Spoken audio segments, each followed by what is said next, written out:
Time for the Game Awards. It's GNT.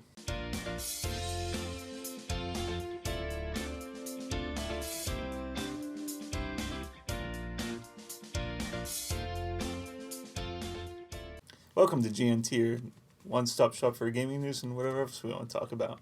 I'm Nick. And I'm Brandon. Tomorrow are the Game Awards. They released their list of nominees for Game of the Year and other awards. So we have our picks. We're going to make some predictions, and we'll see how close we are. We're going to start with probably maybe the biggest one, Game of the Year. The options were Doom, Inside, Overwatch, Titanfall 2, and Uncharted 4. I went with Titanfall 2 just because if it's an award that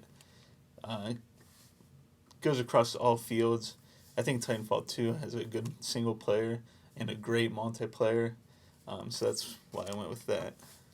Yeah, I see your point there. I think overall, most bang for your buck game of the year, I'm going to have to go with Uncharted. Even though I haven't played it, I know the Uncharted games always do very well, as far as graphically, as far as gameplay, as far as story. Now, they're not really known for their multiplayer, but I'm sure it does well as too, or they wouldn't keep including it. All right. So I think overall that's going to take Game of the Year. I do think it definitely has a good shot. Then we have Best Game Direction.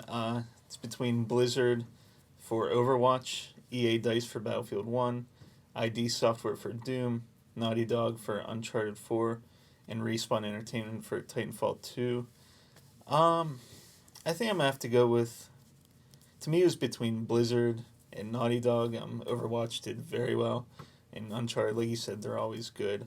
I think I'll have to go with Blizzard with this one for having a new game that did very well right out of the gate. So, good direction there. Yeah, I'm going to agree with you on that. They really did hit it out of the park.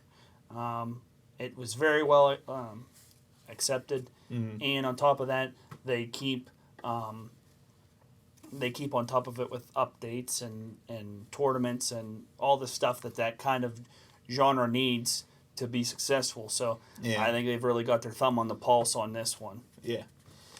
The next one we'll be covering is Best Narrative. Between Firewatch, Inside, Mafia 3, Oxenfree, and Uncharted 4. And I'll definitely give this one to Uncharted 4. I think it's a game series that's known for its storytelling and great narrative. So I think, for me, that was a pretty obvious one, I think. I'm going to go with Firewatch on this one. I think that they really surprised a lot of people with the game. And it is a puzzle. There's puzzles in it, but it's mainly a story-based game. So I think in order for a game like that to be really successful, they have to have a really strong narrative. Yeah. And it got rave reviews, so I think it's going to be definitely winning some awards, and I think this is one of them.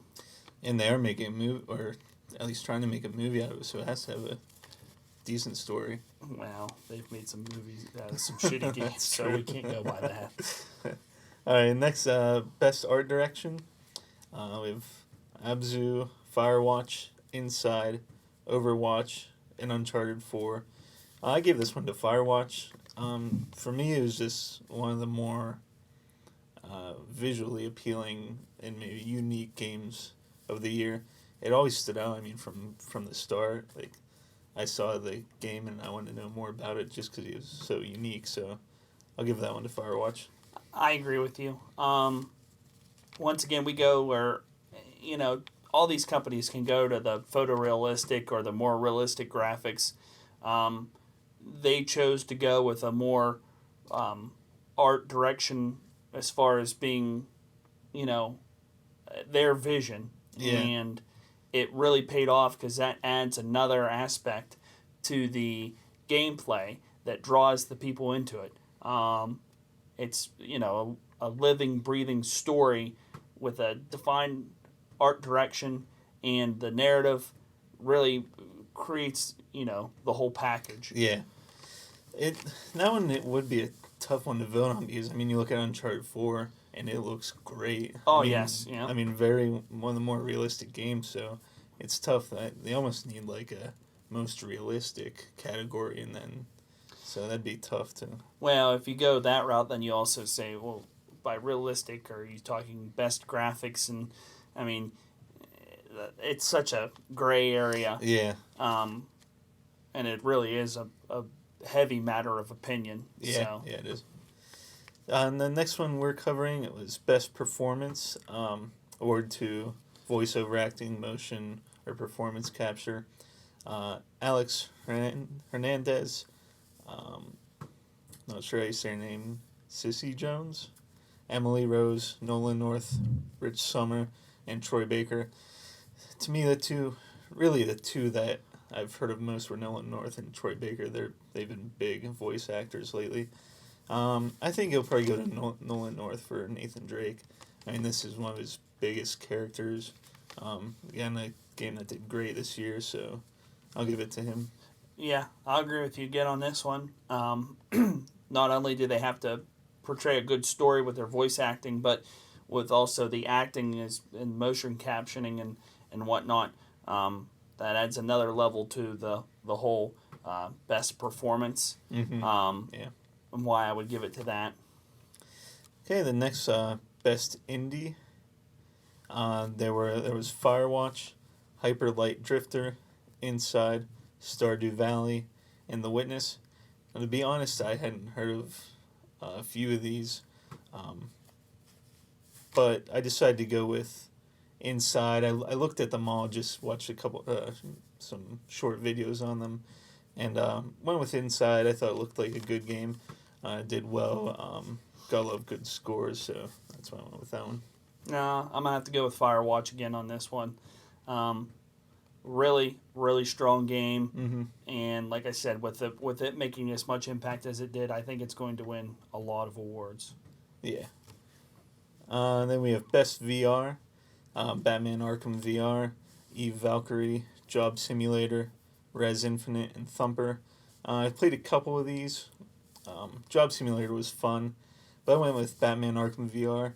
Based on the video that I saw, I mean, I thought it looked incredible. The mechanics were pretty cool, and I thought it looked like a really good VR game.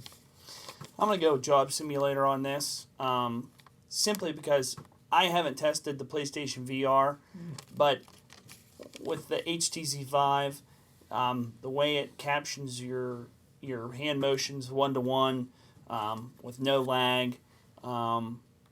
It's a really fun game. You can sink a lot of time into, and it's not dark and heavy. It's more of a lighter side, which nobody wants to be sunk into depression whenever they're in virtual reality. So yeah, probably not. I would lean towards Job Simulator on this one. Okay, then we're gonna go with best multiplayer.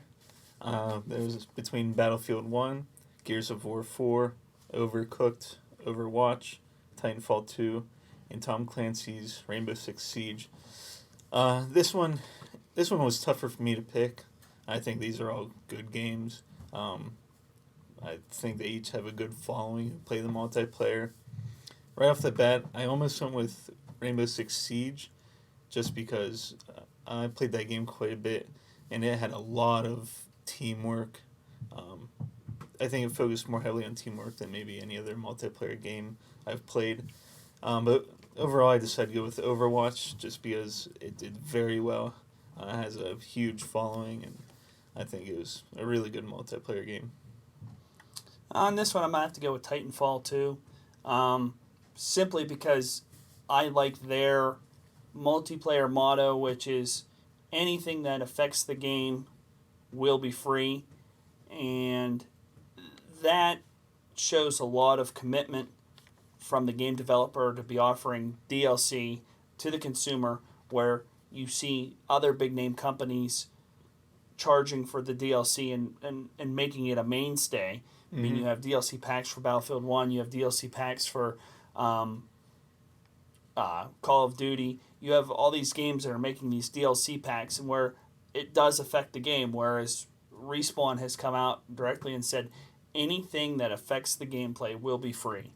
And that speaks volumes, and I think that right there is a testament to what the game developers should be doing and how multiplayer games should be, because it's all about, you know, giving your fan base what they want and not raking them over the coals for more money while you're doing it.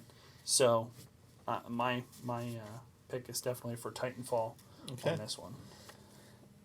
And then we have most anticipated game of 2017. It's between God of War, Horizon Zero Dawn, Mass Effect Andromeda, Red Dead Redemption 2, and The Legend of Zelda Breath of the Wild. Again, a lot of heavy hitters here. Right away, I mean, mine would be Zelda, Legend of Zelda. But I think it'll probably be Red Dead Redemption 2. I mean, the first one is held in such high regards, and for good reason. I mean, it was a very good game. I think a lot of people are looking forward to it. I think that'll get it. I'm going to go with Mass Effect Andromeda on this one.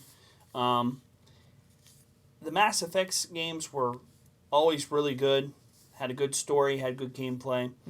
I think now that we're at a state where we can push games even further, I think they really have an opportunity to make this really what I think they envisioned from the start, which is kind of what I think they had in mind for No Man's Sky. I don't think that they'll make the quite as big promises as No Man's Sky made, but I think that it's going to be that kind of adventure with a really good story. So I think this one's going to take most anticipated game of the year. All right, like I said, the Game Awards are tomorrow night. I think 9 o'clock Eastern Time. Looking forward to watching it. Let us know in the comments what you think will take these awards. We didn't cover all of them. We just went with the biggest ones tonight. If you're watching afterwards, what did you think of the awards? Do you think they were fitting, or were there other games that should have gotten them? Hey, thanks for watching. We'll see you next time. That looks a lot like butter, but that seems to be the pumpkin runoff. Juice. Yeah, whenever we start talking pumpkin juice, that gets me really concerned.